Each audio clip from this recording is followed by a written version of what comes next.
उस्ताद हूँ, मैं उस्ताद हूँ।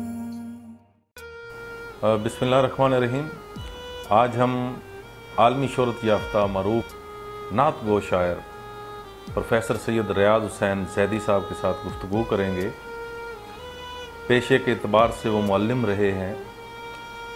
वो शायर होने के अलावा मुहक्किक और नकाद भी हैं, और उनकी पैदाइश जो है वो शहर इकबाल और शहर फैज़ अहमद फैज़ सियालकोट में हुई।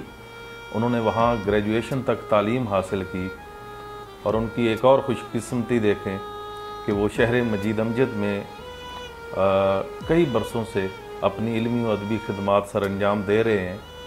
और एक और उनका तारफ़ अदब सराय की अदबी तंजीम है, जिसने अब तक 300 से ज़ायद जो अदबी महाफ़ल मुनक़िद की हुई हैं। और यकीनन साहिवाल में अदब को, इल्म को फ़रोग़ देने में उनका जो किरदार है वो मिसाली है, और सभी लोग जो हैं उनकी अदबी खिदमात को सराहते हैं। और मैं समझता हूँ कि वो इस वक्त साहिवाल का सबसे बड़ा नाम अदबी एतबार से, और वो सीनियर तरीन नात गो शायर हैं। चलें, आज हम आपकी मुलाकात प्रोफेसर सैयद रियाज हुसैन ज़ैदी से करवाते हैं। उन्हीं की ज़बानी, उन्हीं की कहानी सुनते हैं कि उन्होंने ये जो इल्मी अदबी सफ़र तय किया है ज़िंदगी का, वो कैसा था। तो आए मुलाकात करते हैं प्रोफेसर सैयद रियाज हुसैन ज़ैदी साहब से। कि मेरा ख़ानदानी पस मंज़र मजहबी है, दीनी है। हमारा ख़ानदान, उसके जो पूरे से आला हैं वो हज़रत सैयद बंदा नवाज़ गेसू दरार हैं, जो कि हिंदो पाकिस्तान में उर्दू शायरी के बानी कहलाए जाते हैं। वो मेरे हैं नमूर से आला, और उनसे जो सिलसिला चला तो अनगिनत लोग जो हैं वो मजहबी अमूर के, दीनी मौज़ूआत के, और ख़ास तौर पर नात के हवाले से उन लोगों ने ग्रां कदर हिस्सा डाला। ये विरसा मुझे आबा व अजदाद की तरफ से मिला। मेरे अपने घर में मैंने अर्ज़ किया, वालिद साहब, बड़े भाई डॉक्टर सैयद आसन ज़ैदी और सैयद नफीसुल हुसैनी और सैयद मंजूर कोनैन, ये सब के सब नात गो भी थे, नात खां भी थे। लिहाजा ये जो मजहबी शायरी और ख़ास तौर पर नात की शायरी करते थे, ये तो फिर हमारी गुटी में थी। और अल्हम्दुलिल्लाह कि मैंने 7वीं जमात में ये नात कहनी शुरू की, और उसके बाद फिर आहिस्ता आहिस्ता इसको पर लगते गए। और पहला सदारती अवार्ड जो इस साहिवाल की हद तक, वैसे तो इससे पहले डॉक्टर रियाज मजीद हैं और अनगिनत लोग हैं, लेकिन इस खित्ते में उकाड़ा साहिवाल में सबसे पहले सदारती अवार्ड जो 2002 में मुझे मिला, वो रियाज मिदहत जो है उस पर मिला था। और उसको जब मैं वसूल करने के लिए ऊपर गया तो ये परवेज़ मुशर्रफ ने मुझे यानी ये अल्फाज कहे कि भाई आपको बहुत बहुत मुबारक हो, ये किताब मुझे भी मिल गई है, मैं भी पढ़ूँगा, आपको मैं बहुत मुबारकबाद देता हूँ। ये परवेज़ मुशर्रफ की फ़िक्र सब ने सुने। तो बहरहाल उसके बाद फिर अल्हम्दुलिल्लाह दूसरी किताब थी वो, हैं जी, और वो ज़िक्र शह वाला, उस पर अवार्ड मिला पंजाब का 2014 में। वो भी अव्वल सीरत अवार्ड याफ्ता है वो किताब भी। फिर वो जो शह वाला के बाद जो किताब है वो हफीज़ तायब अवार्ड मिला। फिर फैसलाबाद में मुझे बज़्म कोनैन है, उसने डॉक्टर रियाज मजीद अदबी अवार्ड वो मुझे मिला। मेरा जो शायराना मिजाज है उसकी तदवीन में, उसकी तरतीब में शहर सियालकोट का बहुत ज़्यादा हिस्सा है। ये मरदम खेज़ खित्ता है। इस शहर ने अल्लामा इकबाल और फैज़ अहमद फैज़ को की पैदाइश का शरफ़ हासिल कर रखा है। मैं जिस स्कूल में पढ़ता था वहाँ से अल्लामा इकबाल ने भी बैठक किया, और वो कॉलेज उनके ज़माने में ही कॉलेज बन गया। वो मरे कॉलेज नहीं था, स्कॉच मिशन कॉलेज था। उसी स्कूल में फैज़ अहमद फैज़ ने भी मैट्रिक किया। तो जब मैं उस स्कूल में दाखिल हुआ तो वहाँ दोनों शायरों का बहुत ज़्यादा तज़किरा होता था, उठते बैठते। ख़ुद उस स्कूल में एक अंजमन थी, उसका नाम भी था बज़्म इकबाल, और मुझे उस बज़्म इकबाल का सेक्रेटरी बनाया गया। उस वक्त मैं 9th क्लास का तालिब इल्म था, और हमारे जो उसके जो निगरान थे शुजाउद्दीन साहब थे, वो हाफ़िज़ इकबाल थे, अल्लामा इकबाल का कलाम उन्हें तकरीबन हिफ़्ज़। उनका लबो लहजा बड़ा मुअस्सर था। जब वो इकबाल के अशार पढ़ते तो वो अंग अंग में उतर जाते, लिहाजा उनके लबो लहजा ने और उनके जो एहतमाम था शेर पढ़ने का, उसने मुझे यकीन कीजिए कि बराह रास्त मुतासर किया। फिर उस अंजमन में जब मैं 9th में था, फिर 10th में था, मजलिसें मुनक़्क़द होती थी। मैंने अपनी आँख से फैज़ अहमद फैज़ का इस्तकबाल होते देखा। जब मैं तालिब इल्म था 10वीं जमात में, फैज़ अहमद फैज़ उस स्कूल में आए तो उनका इस्तकबाल हुआ बड़ा ज़बरदस्त। उनको हार पहनाए गए और उन्होंने फिर उस स्कूल के जो बड़ा गेट है उस पर जलसा हुआ, उसमें फैज़ अहमद फैज़ ने तकरीर की, मुझे अब तक याद है। तो वो मैं उनकी शख्सियत से, उनका डेल डोल उनका बड़े खूबसूरत थे, बड़ा मुतासर हुआ। तो वो सारे स्कूल में ये एक माहौल बना हुआ था। ये आगे बढ़कर जब मैं जिला इस्लामिया कॉलेज में दाखिल हुआ तो वहाँ मेरे उस्ताद थे प्रोफेसर असगर सदाई, मोहम्मद असगर सदाई, जिन्होंने तराना लिखा पाकिस्तान का मतलब क्या, ला इलाहा इल्लल्लाह। उनकी शायरी ने भी मुझे बड़ा मुतासर किया। फिर शहर में एक मजलिस थी, हाँ जी, जिसको मजलिस तालीम और तदरीस उर्दू कहते थे। उसमें शजर तहरानी एक बहुत बड़े उस्ताद थे, सैयद इश्क़ुल हाशमी थे, जो कि शायरों के उस्ताद कहलाते हैं। उनकी शायरी भी पढ़ी, उनसे इस्लाह भी ली, उनको बजाते खुद सुना और सुनाया। तो ये तमाम अवामिल जो है आहिस्ता आहिस्ता मेरे मज़ाज का हिस्सा बनते गए। आज भी मैं कहता हूँ कि मेरी तरबियत में उन शोरा का, असगर सदाई का, इश्क़ुल हाशमी का, जनाब ताब असलम का ये नुमायाँ हिस्सा है, क्योंकि उन्होंने मैंने खुद पढ़ा सुना। फिर मेरे बड़े भाई सैयद कौसर ज़ैदी खुद बहुत बड़े शायर थे, उनका बरगे आवारा के नाम से कलाम भी शाया हुआ। खुद वालिद मोहतरम सैयद अकबर अली वो भी शायर थे, मुख्तलिफ पर्चों के एडिटर थे, मुस्लिम लीग के बड़े नुमायाँ कारकुन थे। तो ये घर में ऐसा माहौल था। शायर थे जो बड़े रुबाई नगार हैं, आज भी उनको डॉक्टर सैयद मोहम्मद अब्दुल्ला उन्हें उर्दू के बहुत बड़े रुबाई नगार के तौर पर तस्लीम करते हैं। मजीद अहमद तासीर, उनकी रुबाइयात छाया हुई, उसका दिबाचा भी डॉक्टर सैयद मोहम्मद अब्दुल्ला ने लिखा। तो वो हकीम साहब, वो भी मेरे वालिद मोहतरम के मतब पर आते थे और तकरीबन रोज़ शाम को वो कोई ना कोई शेर सुनाते, या उनका अंदाज़ भी मुझे बड़ा पसंद आया। तो ये तमाम चीज़ें आहिस्ता आहिस्ता मेरे मजाज का हिस्सा बन गई। तो लिहाजा सही बात है कि इकबाल ने मुझे बराह रास्त मुतासर किया, मास्टर शुजाउद्दीन साहब ने जो उनका पढ़ने का अंदाज़, फिर असगर सदाई जो हर जलसे के मोतमिद होते थे, जिस तरह हमारे अर्जमान कुरैशी साहब हैं, वहाँ असगर सदाई साहब थे, इतने शानदार तरीके से वो जलसे का आगाज़ करते, दरमियान में वो शेर पढ़ते। तो ये तमाम चीज़ें आहिस्ता आहिस्ता मेरे मजाज का हिस्सा बन गई। ख़ुद मेरे ख़ानदान में मेरे चचा थे सैयद नफीसुल हुसैनी, जो दुनिया खुशखती के सबसे बड़े नाम हैं, सैयद नफीसुल हुसैनी, वो मेरे चचा थे, शायर भी थे, और बरगे गुल के नाम से उनका कलाम भी अब शाया हुआ, फौत होती। फिर मेरे बरादर निस्बती सैयद मंजूरुल कौनैन, जो पाकिस्तान के सबसे बड़े नात खान थे, वो मेरे चचा के बेटे थे। मेरे भी वो चचाजाद भाई भी थे, उनकी बहन के साथ ही मेरी शादी हुई बाद में। तो ये चीज़ें मेरे घर में थी। प्रोफेसर डॉक्टर सैयद आसन ज़ैदी, जो फैसलाबाद के नामी गिरामी शायर थे और PhD डॉक्टर थे, वो भी मेरे चचाजाद भाई। तो ये तमाम ख़ानदानी अवामिल ये थे जो अल्हम्दुलिल्लाह मेरे फितरत का हिस्सा बनते गए। और मैं चूँकि ख़ुद भी इनका यानी ख़ास्तगार था, तलबगार था, उसको पर लगते गए। और जो कुछ भी हुआ उसमें सियालकोट की अदबी मजलिसों का, मुशायरों का मैंने अपनी आँख से मुशायरे देखे, बड़े बड़े शाह। उसमें अहमदीन कासमी साहब को मैंने सुना, सागर सदीकी को सुना। सागर सदीकी तो हमारे घर में आके 15 दिन ठहरे। मेरे बड़े भाई ने उनकी बड़ी बड़ी खातर तवाज़ो की, वो बड़े हर किस्म का सहूलतकार थे।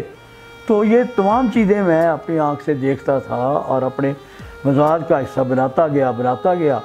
तो अल्हम्दुलिल्लाह इसने आगे बढ़कर मेरे मजाज में बड़ा हिस्सा लिया, और आज मैं जो भी आपके सामने हूँ उसका सेहरा मैं सियालकोट, उसकी अंजुमने, अल्लामा इकबाल, फैज़, ताब असलम और इश्क़ और हाशमी के सर बांधता हूँ।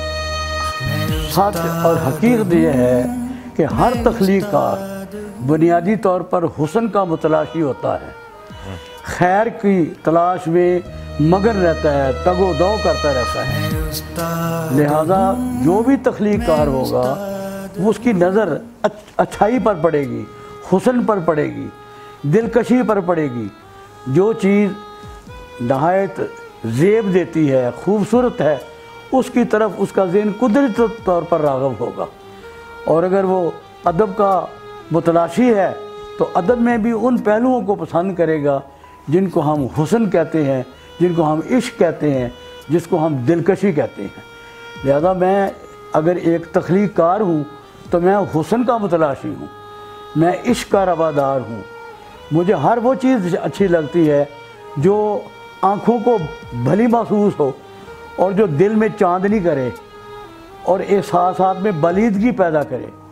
लिहाजा मैं किसी घटिया चीज़ को, किसी ऐसे अमर को जो तबीयत पर गिरां गुजरे या जो हुस्न के बुनियादी नज़रिए की नफ़ी करे, मैं उसको सुनने का भी रवादार नहीं, देखने का भी रवादार नहीं। लिहाजा मेरा मजाज आशिकाना भी है लेकिन फासकाना नहीं है। प्रोफेसर साहब, आपने अपनी इब्तदाई गुफ्तगू में हुस्न और इश्क का जिक्र किया। कोई ऐसा चेहरा, कोई ऐसी ज़ात जिसने आपको जवानी में मुतासर किया हो, इश्क की तरफ, हुस्न की तरफ आप मायल हुए हो?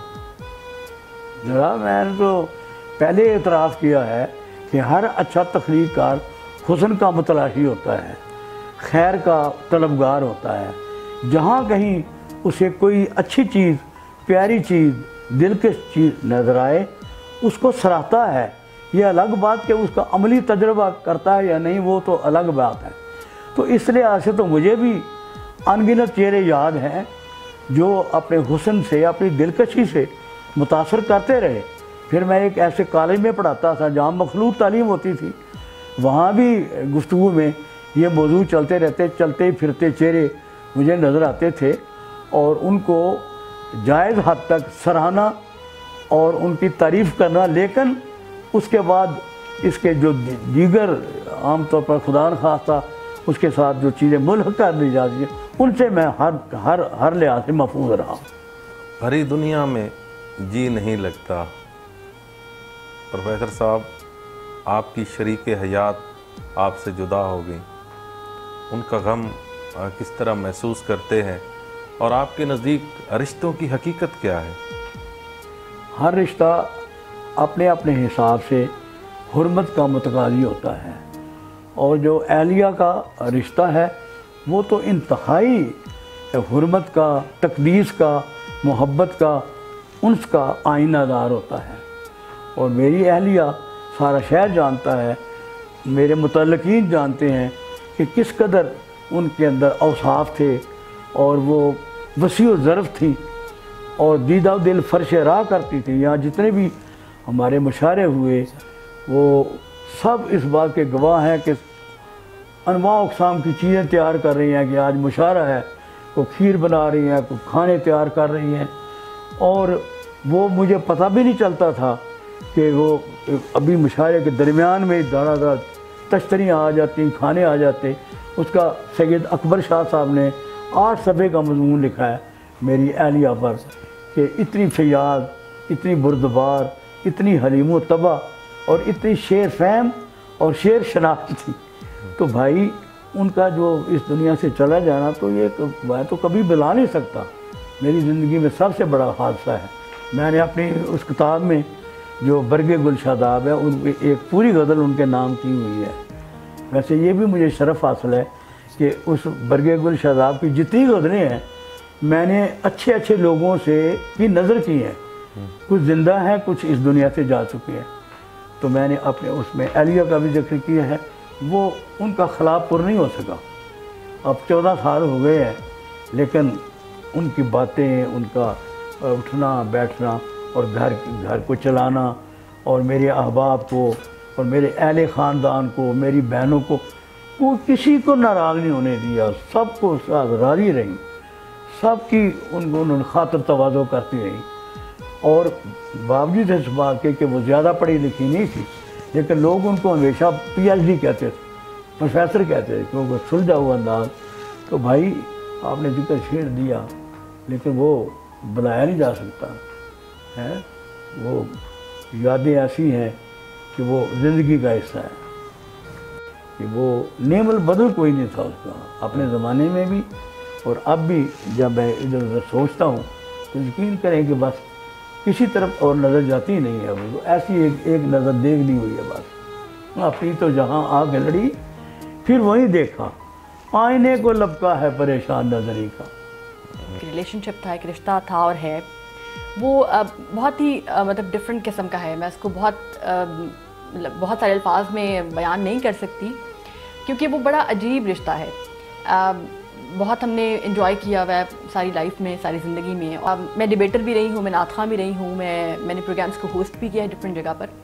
तो हमेशा ही एज अ फादर उन्होंने मुझे इनकरेज किया, और बल्कि जो तकरीर है, डिबेट्स वगैरह वो लिख कर देते थे, बहुत इनकरेजमेंट करते थे। और अब उम्र के इस हिस्से में जब वो हैं, तो ये कि कुछ ना कुछ थोड़ी बहुत लड़ाई भी हो जाती है, मतलब एक डिफरेंस ऑफ ओपिनियन भी होता है, उसको भी मैं बहुत इंजॉय करती हूँ। कुछ गवर्नमेंट की सतह पर भी अप्रिशिएट किया गया, उनको प्रेसिडेंशियल अवार्ड्स भी मिले हैं, सीरत अवार्ड उनको मिला है माशाल्लाह। तो बाकी मैं समझती हूँ कि बाकी वालिद साहब की शायरी एक लेवल की शायरी है, क्योंकि बहुत ही केयर करते हैं अपने कोई भी अशार लिखते हुए।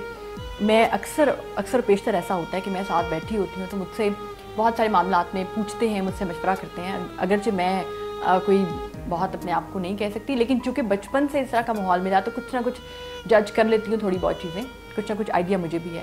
तो बहुत ही मैंने हमेशा देखा कि बहुत ही नात के शेर को ख़ास तौर पर बहुत ही बारीकी से देखते थे, और एक दफ़ा नहीं बहुत दफ़ा उसको रीचेक करते थे कि अच्छा ये मैंने सही कहा है, क्योंकि ज़ाहिर है कि जिस बारगाह में वो शेर पेश करना डेफिनेटली वो तो आप सब लोग जानते हैं, हमें पता है। 1972 में मेरा तबादला हुआ साहिवाल बराह रास्त रहीम-यार खां से।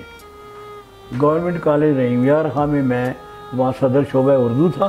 जहाँ मैं आया तो उस वक्त आगा अमजद अली यहाँ प्रिंसिपल थे, जो आखिर दम तक प्रिंसिपल रहे। तो उन्होंने ये अजब इत्तफाक है, क्या नाम है, साहिवाल, आप उसकी अदालत आपको मैं सुपुर्द कर दूँ। डॉक्टर अलफदार नसीम साहब बैठे हुए थे, तो वो उन्होंने पहला काम ये मुझे किया, ये 1973 की बात है, कि अगर ऐसा हो सके तो मजीद अमजद जो यहाँ के बहुत बड़े शायर हैं, हम चाहते हैं कि उसका नंबर शाया करें। इस तरह मुझे मजीद अमजद को मिलने का एजाज़ हासिल हुआ। इसमें पहला हिस्सा डाला डॉक्टर सादत सईद ने। वो उस वक्त BA का इम्तहान दे रहे थे। मैं मुल्तान में गवर्नमेंट कॉलेज का प्रोफेसर था, तो वो मैं यहाँ आया इम्तहान लेने के लिए। वो उस हाल में एक तालिब इल्म के तौर पर इम्तहान ले। बाद में मुझे पता चला कि ये सादत सईद है। वो बड़े खुश हुए, मुझे कहने लगे चाहे आपको मजीद अमजद साहब से मिलाते हैं। स्टेडियम होटल में मुझे ले गए हैं जी, वहाँ मेरी मुलाकात पहली हुई। मजीद अमजद साहब ये सुनकर कि आप मेरे पास इसलिए आए हैं कि मुझ पर नंबर निकालना चाहते हैं, उन्होंने सुनी अनसुनी ये कर दी।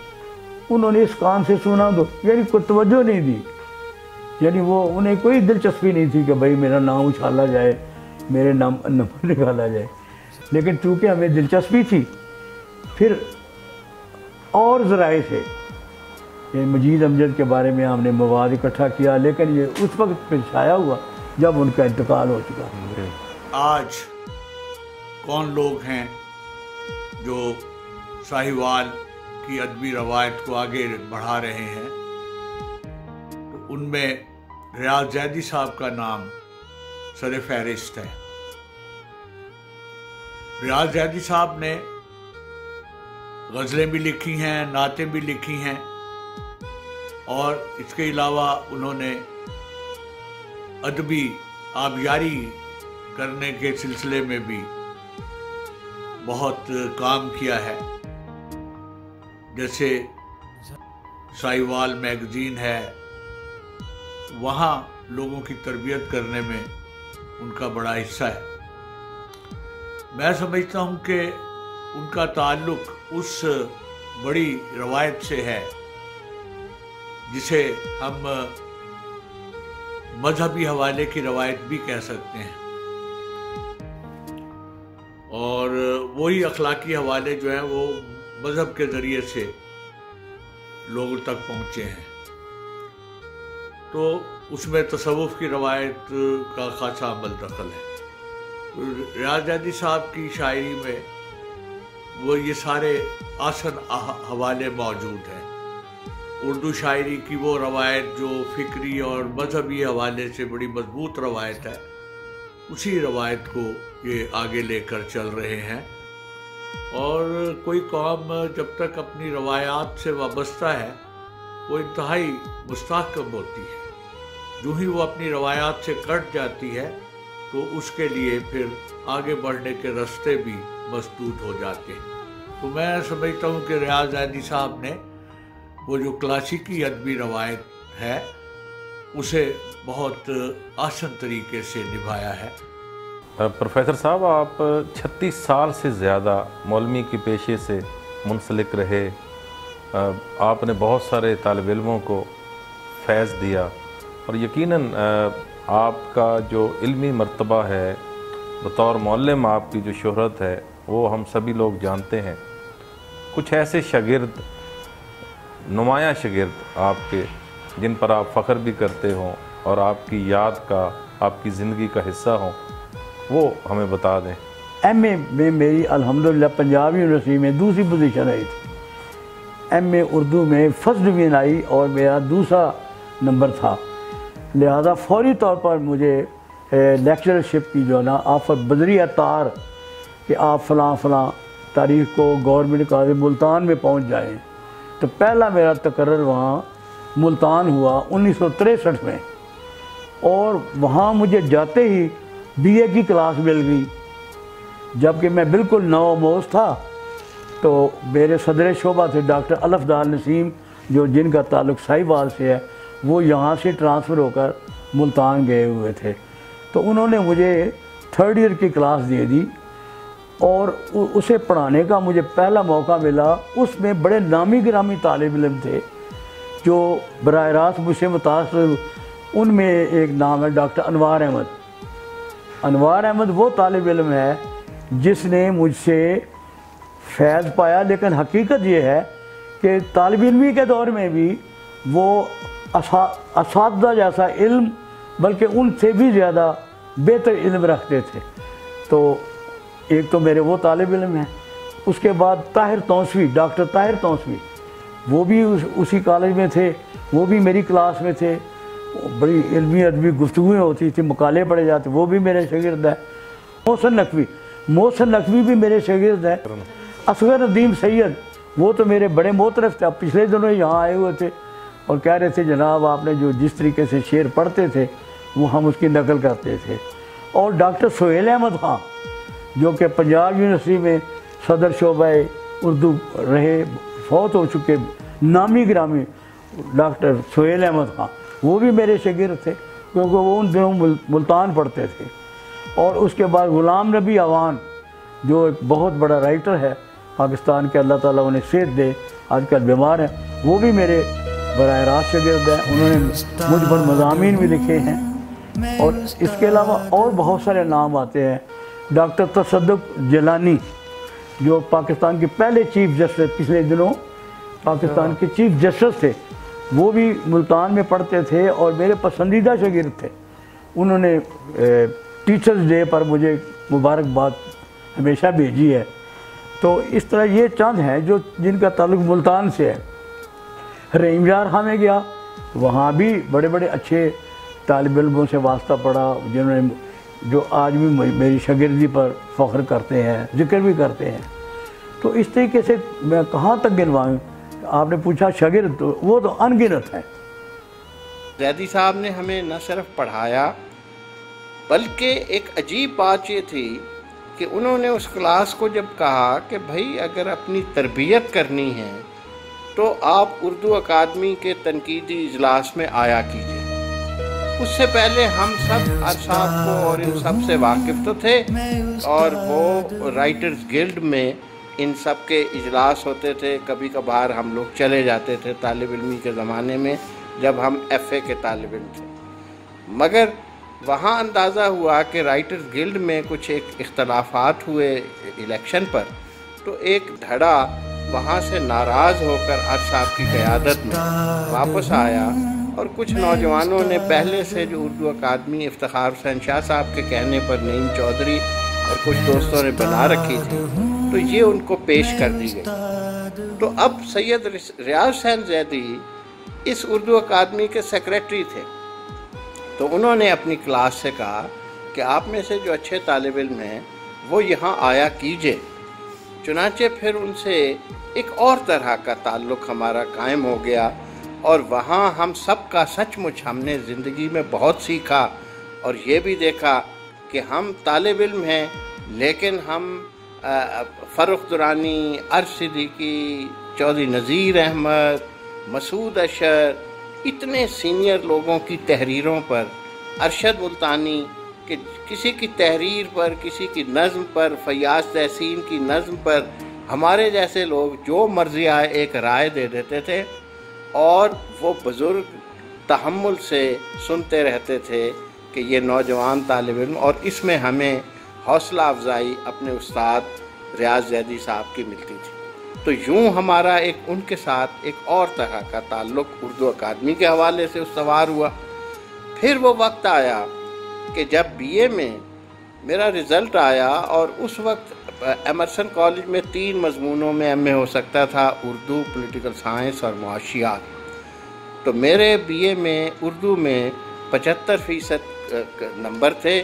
इम्कान था कि उस वक्त सब्जेक्ट का स्कॉलरशिप मिला करता था, तो इम्कान था कि भाई मैं उसमें मुझे वजीफ़ा मिलेगा। तो उस पर जाकर ज़ैदी साहब ने प्रिंसिपल साहब से कहकर, और वो एक तरह का मेरा दाखिला करवाया, और उसकी मैंने बार बार तफसील से लिखा है कि वो रियाज ज़ैदी साहब का एहसान है। उन्होंने मियाँ महमूद से कहा कि अगर इसका वजीफ़ा ना आया तो मैं इस तालिब इल्म की फ़ीस खुद अदा करूँगा। यही नहीं, मुझे याद है कि हबीब जालिब का मजमुआ जो अयूब ख़ान के ज़माने में ज़ब्त हुआ था, तो वो भी रियाज ज़ैदी साहब ने मुझे, ये उस वक्त हॉस्टल के सुपरडेंट थे, तो इन्होंने अपने हॉस्टल में बुला के मुझे एक कागज़ के अंदर लपेट कर दिया कि इसको बड़ी एहतियात से ले जाना, रास्ते में दिखाते हुए न जाना। तो हमारा उनके साथ इस तरह का भी रिश्ता था, फ़िक्री रिश्ता था, और हम उनसे बहुत इंस्पायर होते थे। और फिर जैसे मैंने ज़िक्र किया कि मेरा MA तो उन्हीं का मरहून मिन्नत था। उन्होंने बहुत मोहब्बत से ये एक मेरे लिए रास्ता बना दिया मेरे कैरियर में। बाद में फिर मेरे लिए एक अजीब इत्तेफाक था कि जब मैं गवर्नमेंट कॉलेज कोयटा से दिसंबर 72 में गवर्नमेंट कॉलेज रहीम यार ख़ान मेरा तबादला हुआ, तो वहाँ हैरत अंगेज़ तौर पर सैयद रियाज हुसैन ज़ैदी साहब कॉलेज में थे, अगरचे उनका आखिरी हफ्ता था, वो रिलीव हो रहे थे। उनका उस वक्त गालबन मुल्तान तबादला हो गया था, लेकिन वो फिर जिस घर में रहते थे उन्होंने मालिक मकान से मेरा तारुफ़ कराया, चुनाचे मैं उसी घर में गया। वो भी एक उनका बहुत शफ़क़त भरा उनका किरदार मेरी ज़िंदगी में था।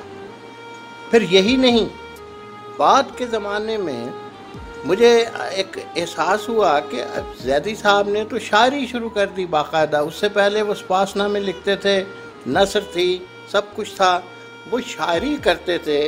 उसमें उनकी नातिया मजमूए, और फिर कुछ अरसे बाद वो एक रूहानी और मुक़द्दस वज़ा के साथ, तो वो एक और दौर था। अल्लाह ताला ने उनको अच्छी आवाज़ भी दी है, खुश ख़त वो बहुत आला थे और हैं, और साथ ही साथ वो बड़े सोज़ो गुदाज के साथ पढ़ते हैं। चुनांचे वो हमारा जो एमरसोनियंस की हमने एक फंक्शन किया, तो उसमें गवर्नर पंजाब को बुलाया, वो रफ़ीक रजवाना, तो ज़ैदी साहब ने उसमें स्टेज पर नात पढ़ी, बहुत खूबसूरत। और मुझे याद है कि वो एक सनतकार के हम पीछे थे कि कॉलेज की एक रविश को थोड़ा वो पुख्ता करा दे, तो उसने कहा कि अगर आप ज़ैदी साहब को लेकर आएँ कल जिन्होंने नात पढ़ी, तो मैं बिल्कुल आपको वो इमदादी चेक पेश करूँगा। उसका ख्याल था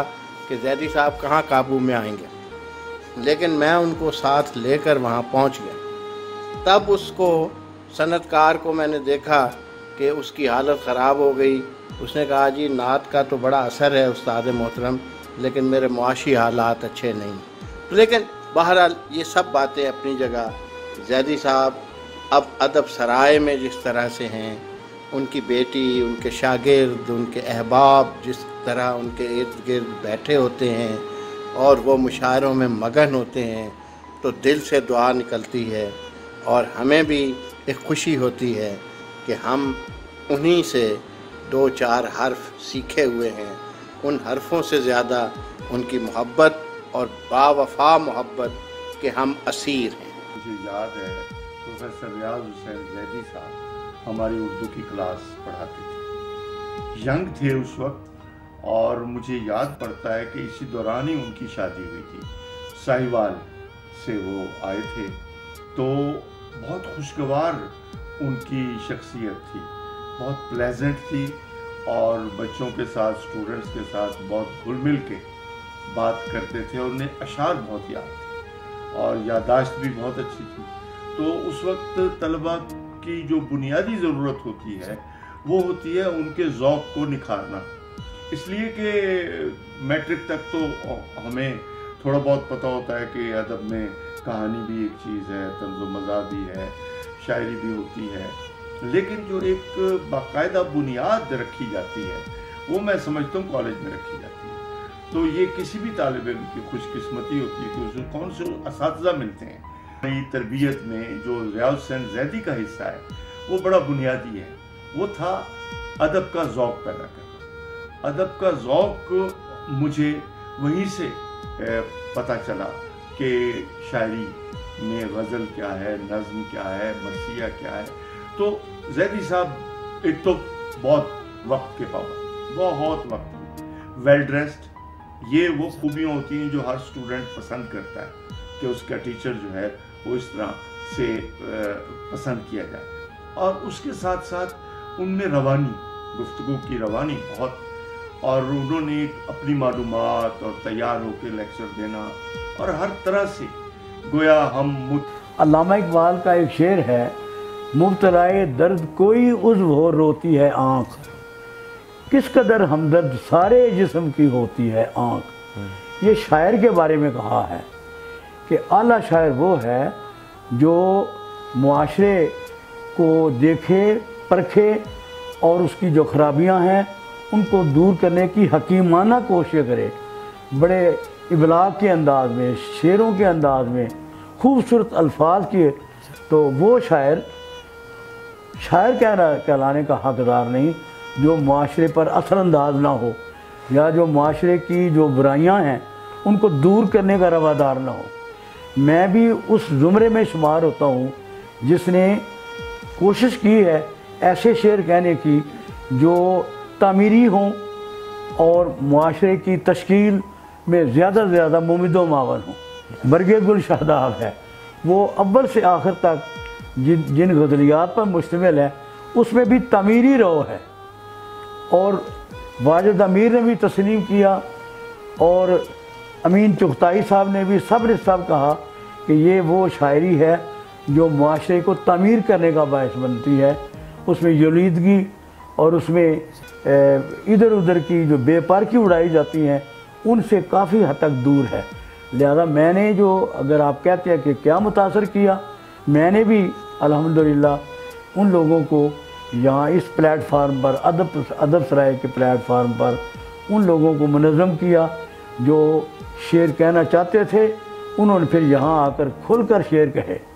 उसमें अकरम नासिर का नाम है और अनगिनत लोग हैं जो कि इस प्लेटफार्म पर पहली दफ़ा अपने आप को मुनज़्ज़म करने में कामयाब हुए। शेर कह रहे थे लेकिन हमने उनकी हौसला अफजाई की, हाला शेरी की, उनकी किताबों को छुपवाने में मुमिद्दो मावन हुए।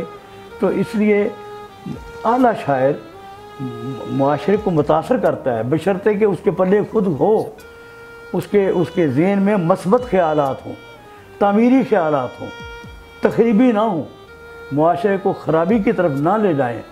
आप कहेंगे कि ये तो फिर वही रवायती नारा लगा दिया आपने कि जब मौलवी हो या मुबल्लग हो। नहीं, हरगिज़ नहीं है। अब अल्लामा इकबाल को कोई मेरा मौलवी मुबल्लग कह सकता है? उसकी बेहतरीन शेर पढ़ते वक्त लज़्ज़त आती है, मज़ा आता है। तो लिहाजा मौलाना हाली है, मुबल्लग है, ठीक है, लेकिन उसके शेर पढ़ते जाए झूमने का आता है। गो जवानी में थी कजराई बहुत, पर जवानी हमको याद आई बहुत। इस किस्म के अनगिनत शेर हाली ने कहे, लेकिन मजमूई तौर पर उसका तासर मुआशरे को बनाने का मुमिद्दो मामन हुआ है। मुआशरे को बनाया है, लोगों ने उसका असर कबूल किया है।